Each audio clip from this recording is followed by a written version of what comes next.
More About Paddington by Michael Bond. Chapter 1. A Family Group. The Browns' house at number 32 Windsor Gardens was unusually quiet. It was a warm summer day, and all the family, with the exception of Paddington, who had mysteriously disappeared shortly after lunch, were sitting on the veranda enjoying the afternoon sun. Apart from the faint rustle of paper as Mr. Brown turned the pages of an enormous book, and the click of Mrs. Brown's knitting needles, the only sound came from Mrs. Bird, their housekeeper, as she prepared the tea things. Jonathan and Judy were both much too busy piecing together a huge jigsaw puzzle to utter a word. It was Mr. Brown who first broke the silence. "You know," he began, taking a long draw at his pipe, "it's a funny thing, but I've been through this encyclopedia a dozen times, and there's no mention of a bear like Paddington." "And there won't be," exclaimed Mrs. Bird. "Bears like Paddington are very rare, and a good thing too, if you ask me, or it would cost a small fortune in marmalade." Mrs. Bird was always going on about Paddington's fondness for marmalade, but it was noticeable that she was never without a spare jar in the larder in case of emergency. "Anyway, Henry," said Mrs. Brown, as she put down her knitting, "why do you want to look up Paddington?" Mr. Brown twirled his moustache thoughtfully. "Oh, no reason in particular," he answered vaguely. "I was interested, that's all." Having a bear in the family was a heavy responsibility, especially a bear like Paddington, and Mr. Brown took the matter very seriously. "The point is," he said, snapping the book shut, "if he's staying with us for good." "If?" There was a chorus of alarm from the rest of the family, not to mention Mrs. Bird. What on earth do you mean, Henry?" exclaimed Mrs. Brown. "If Paddington is staying with us for good? Of course he is." "As he's staying with us," said Mr. Brown hastily, "there are one or two things I have in mind. First of all, I've been thinking of decorating the spare room for him." There was a general agreement at this. Ever since he had first arrived on the scene, Paddington had occupied the guest room. Being a polite bear, he had never said anything, even when he'd been turned out to make room for visitors, but it had long been thought he should have a room of his own. "The second thing," continued Mr. Brown, "is a photograph. I think it would be nice if we could have a family group taken." "A photograph?" exclaimed Mrs. Bird. What a funny thing you should say that." "No," said Mr. Brown. "Why is that?" Mrs. Bird busied herself with the teapot. "You'll see, all in good time," she said, and try as they might, that was all the others could get from her. Fortunately, she was saved any further questions, for at that moment there came a loud banging noise from the direction of the dining room, and Paddington himself appeared at the French windows. He was struggling with a large cardboard box, across the top of which lay a mysterious-looking metal object with long spikes on one end. But it wasn't so much what he was carrying that caused a gasp of astonishment from the others. It was his general appearance. His fur had an unusually soft and golden look about it, and his ears, or as much as any of them could see poking out from beneath the wide brim of his old hat, were as black and shiny as the tip of his nose. Even his paws and whiskers had to be seen to be believed. Everyone sat up in amazement, and Mrs. Brown dropped several stitches. "Good heavens!" spluttered Mr. Brown, nearly spilling his tea over the encyclopedia. "What have you been doing to yourself?" "I've been having a bath," said Paddington, looking most offended. "A bath?" repeated Judy slowly. "Without being asked?" "Crikey!" said Jonathan. "We'd better put the flags out." "You are all right?" asked Mr. Brown.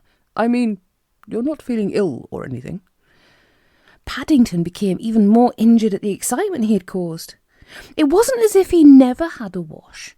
In fact, he had one most mornings. It was simply that he decided views on baths in particular. Having a bath meant getting his fur wet all over, and it took a long time to dry. "I only wanted to look nice for the photograph," he said firmly. "The photograph?" everyone echoed. It was really uncanny the way Paddington knew about things. Yes, said Paddington. An important expression came over his face as he bent down and started undoing the string around his cardboard box.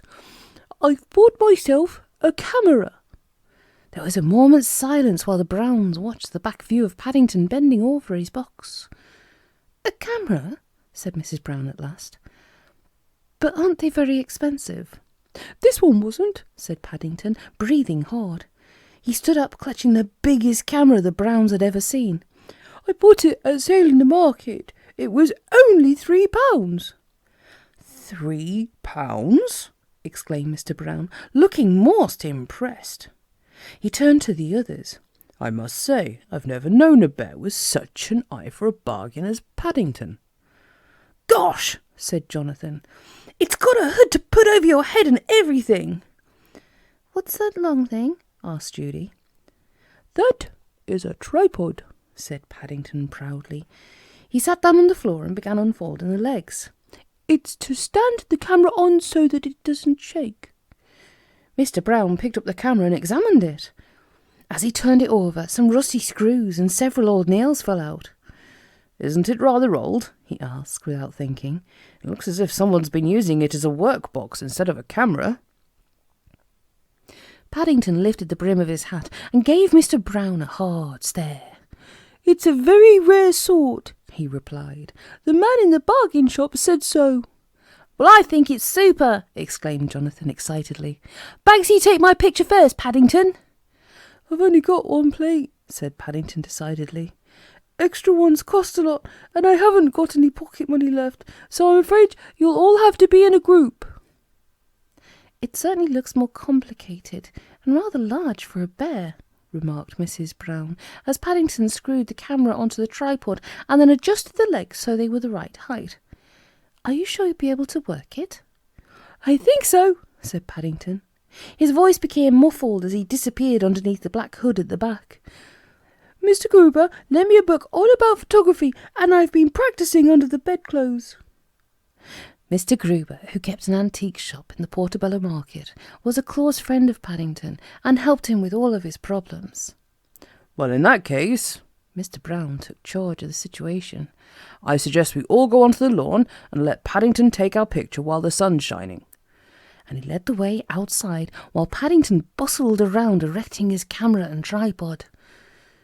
In a few moments, Paddington announced that everything was ready, and he began arranging the group as he wanted them, running back to the camera every now and then to peer at them through the lens. Because the camera was so near the ground, he had to put Mr. Brown crouching in a rather uncomfortable position behind Jonathan and Judy, with Mrs. Brown and Mrs. Bird sitting on either side. Although he didn't say anything, Paddington was a bit disappointed with the view through the camera. He could just recognise Mr. Brown because of his moustache, but the others were much more difficult. Everyone seemed blurred, almost as if they were standing in a fog. It was strange, for when he took his head out of the cloth, it was quite sunny outside. The Browns waited patiently while Paddington sat on the grass and consulted his instruction book. Almost at once he discovered a very interesting chapter headed Focus. It explained how, if you wanted nice clear pictures, it was important to make sure the camera was the right distance away and properly adjusted. It even had a picture of him showing a man measuring the distance with a piece of string. Several minutes went by, for Paddington was rather a slow reader, and there were a number of diagrams to examine. I hope he's not too long, said Mr. Brown.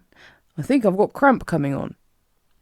He'll be disappointed if you move, said Mrs. Brown. He took such a lot of trouble arranging us all, and it really looks very nice. That's all very well, grumbled Mr. Brown. You're sitting down. Shh, replied Mrs. Brown. I think he's almost ready now. He's doing something with the piece of string. What on earth is that for? Asked Mr. Brown. It's to measure you, said Paddington, tying a loop in the end. Well, if you don't mind, protested Mr. Brown, when they saw what Paddington was up to, I'd much rather you tied the other end onto the camera instead of this end to my ear. The rest of his sentence disappeared in a gurgle as Paddington pulled the string tight. Paddington looked rather surprised and examined the knot around Mr. Brown's ear with interest. I think I must have made a slip knot by mistake, he announced eventually. Paddington wasn't very good at knots, mainly because having paws made things difficult for him.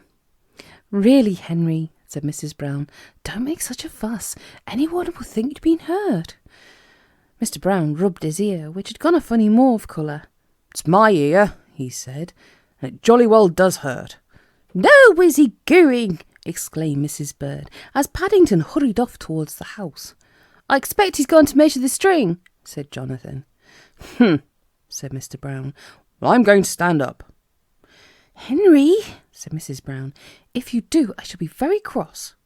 "It's too late anyway," groaned Mr. Brown. "My leg's gone to sleep." Luckily for Mr. Brown, Paddington arrived back at that moment. He stared hard at the sun and then at the waiting group.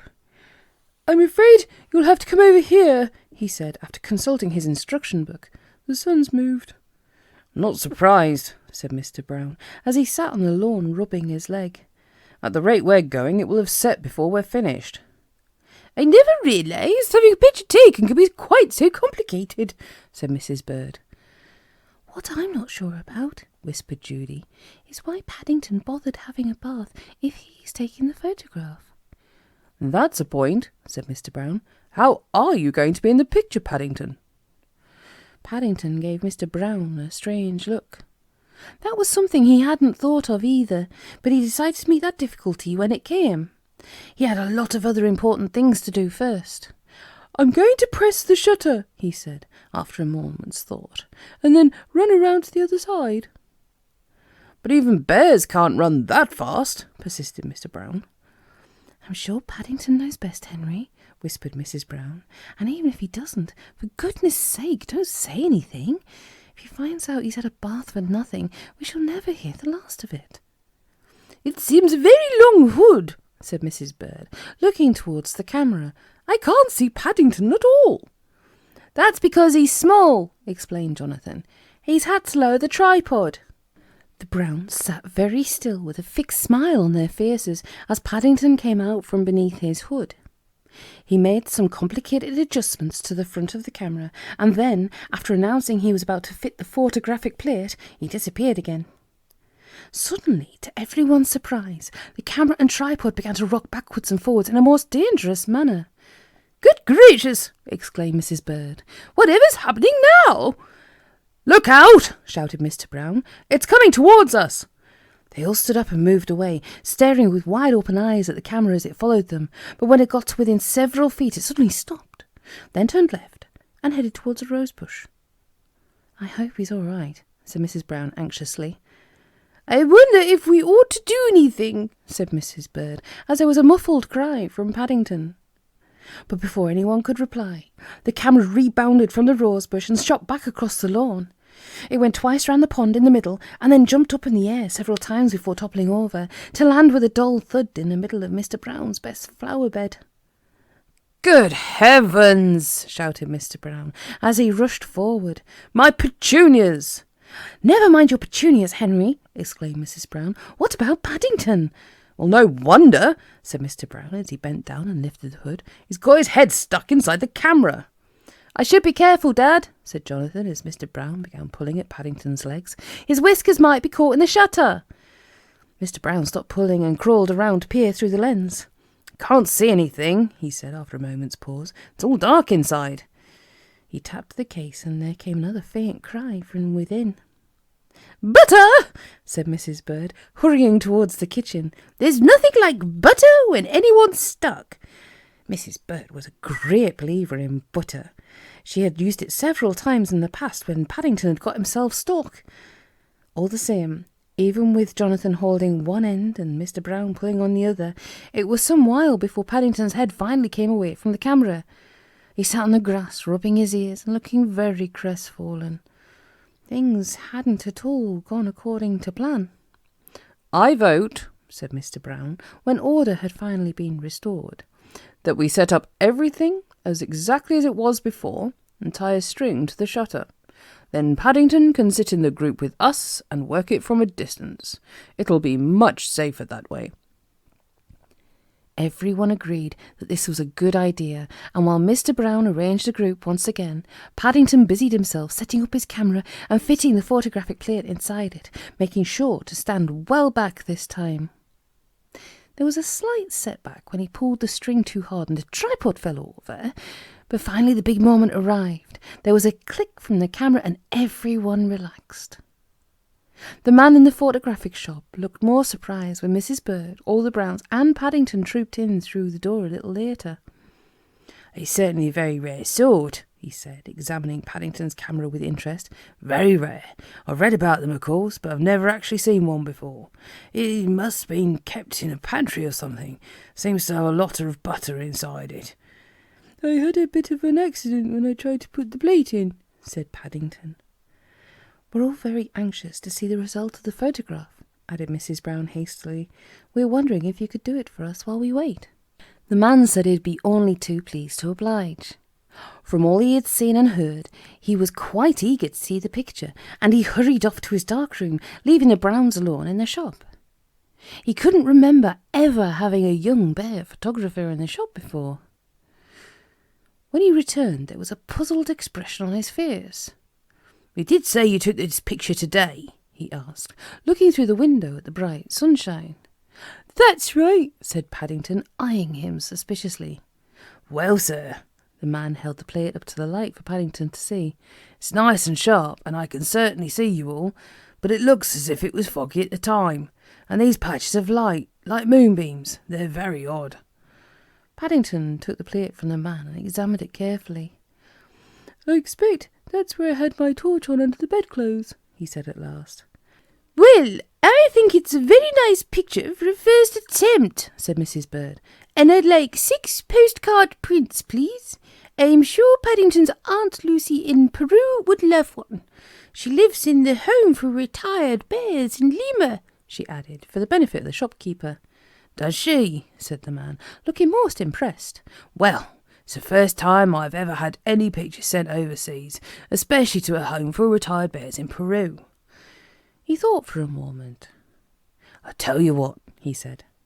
"If I could borrow this camera for a week to put in my shop window, I'll not only do the prints you want, but I'll take a photograph of each of you into the bargain. How's that?" "I might have known," said Mr. Brown as they were walking home, "that if Paddington took our photograph, something odd would happen. Fancy getting all these pictures for nothing." "Bears always fall on their feet," said Mrs. Bird, looking at Paddington. But Paddington wasn't listening.